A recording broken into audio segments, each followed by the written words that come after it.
தந்தை சிவனும் நானும் சங்கமிக்கும் யோகம். யுத்த களத்தின் நடுவே மீண்டும் கீதை என்னும் பாடம். உயர்வு தாழ்வு பாராமல் தரணியில் பாய்ந்தோடி பல்லுயிர்க்கு வாழ்வளிக்கும் நதி நீரை போலவே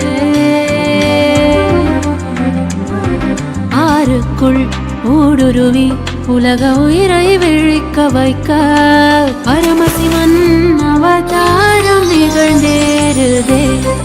அவர் அனைத்துயிரை பார்வையிடும் களமானதே.